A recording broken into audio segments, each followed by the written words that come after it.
Hello friends, welcome back to my new video. So friends, कैसे हैं आप सब? आई होप आप सब अच्छे होंगे। सो फ्रेंड्स, आज हम आपको इस वीडियो में हिंदी का लेसन प्लान बनाना बताएंगे, जो कि बीएड थर्ड सेमेस्टर में बनाना पड़ता है। ठीक है।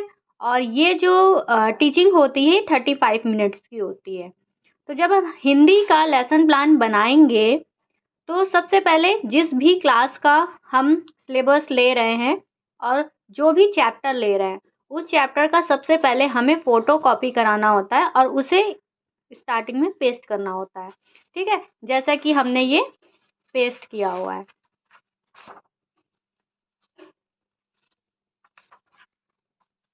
उसके बाद फिर हमारा लेसन प्लान स्टार्ट होगा। तो सबसे पहले दिनांक, विषय, प्रकरण, कक्षा, चक्र, अवधि, ये सारी चीज़ें हमें यहाँ पर मेंशन करनी होती है। उसके बाद फिर प्रकरण यानी कि जो भी टॉपिक आपने लिया, लेसन का नाम लिखना है यहाँ पर। फिर सामान्य उद्देश्य लिखेंगे। जो सामान्य उद्देश्य होते हैं वो विषय से संबंधित होते हैं, यानी कि जो भी सब्जेक्ट आप पढ़ाने जा रहे हैं उस सब्जेक्ट को पढ़ाने के क्या क्या उद्देश्य हैं। ठीक है, तो वो उद्देश्य आपको यहाँ पर लिखने हैं। उसके बाद है विशिष्ट उद्देश्य। विशिष्ट उद्देश्य को यहाँ पर 3 पार्ट में डिवाइड किया गया है। एक ज्ञानात्मक, भावात्मक एंड क्रियात्मक।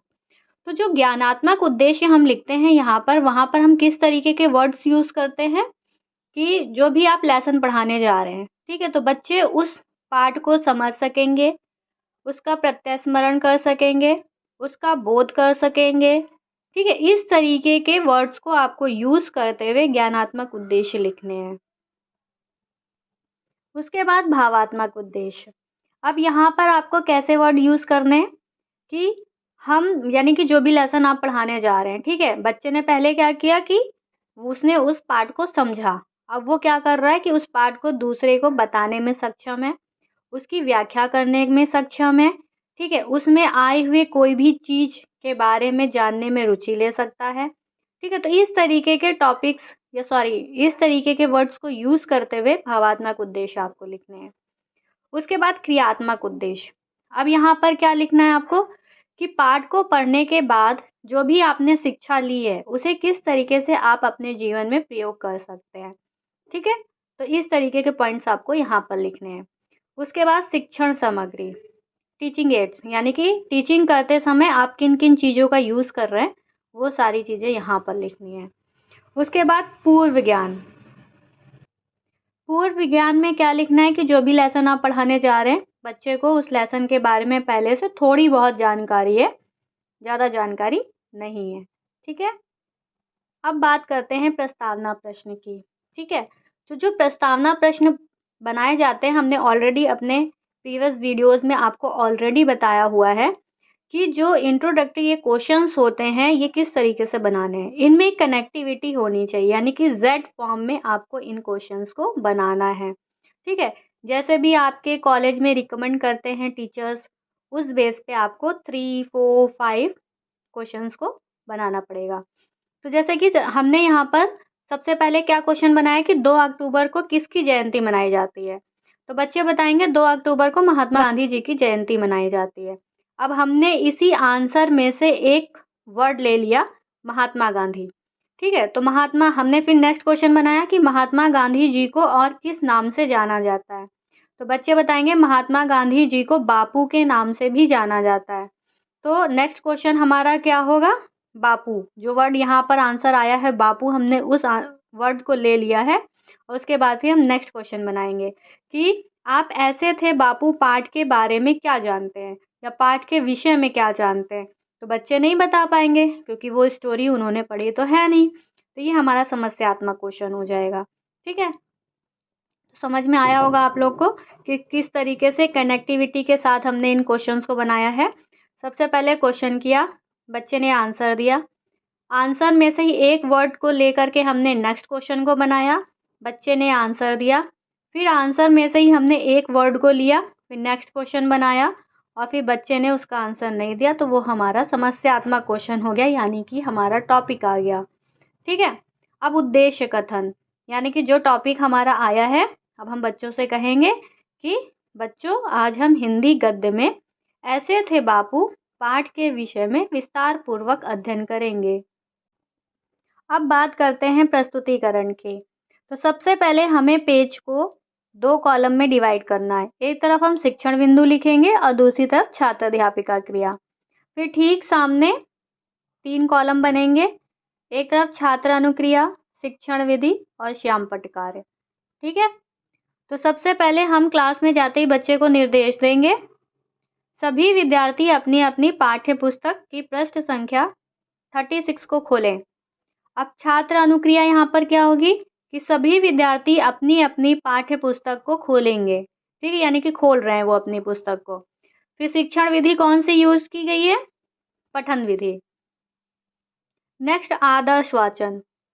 तो अब यहाँ पर छात्र अध्यापिका क्रिया क्या होगी कि छात्र अध्यापिका छात्रों को उचित लय एवं उचित गति के साथ पाठ का वाचन करेगी। ठीक है, यानी कि पाठ को बच्चों को पढ़ाएगी, यानी कि रीड कर रही है वो चैप्टर को।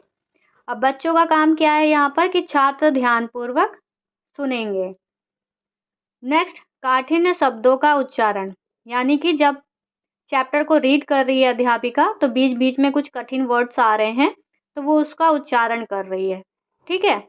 अब बच्चे क्या कर रहे हैं कि छात्र ध्यानपूर्वक सुनकर शब्दों का शुद्ध उच्चारण करने का प्रयत्न कर रहे हैं। ठीक है, तो इस तरीके से आपको यहाँ पर लिखना पड़ेगा।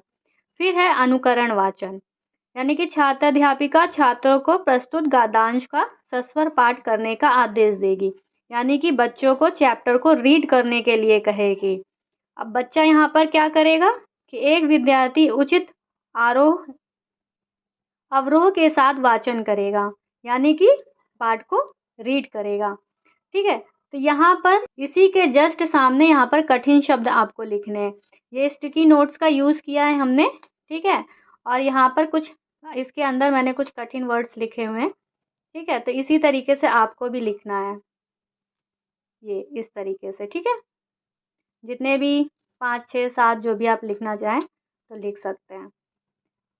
उसके बाद काठिन्य निवारण शब्द है। छात्र अध्यापिका क्रिया क्या है कि छात्र अध्यापिका कठिन शब्दों का अर्थ बताएगी। ठीक है, तो यहाँ पर इस तरीके से आपको ये टेबल बनाना है। शब्द, अर्थ, किस तरीके से प्रयोग करके इन शब्दों का आपने बच्चों को उदाहरण दिया, बच्चों को समझाया और कौन सी विधि आपने यूज़ की है। ठीक है, इस तरीके से आपको यहाँ पर लिखना है। इसके बाद लेखन एवं निरीक्षण कार्य।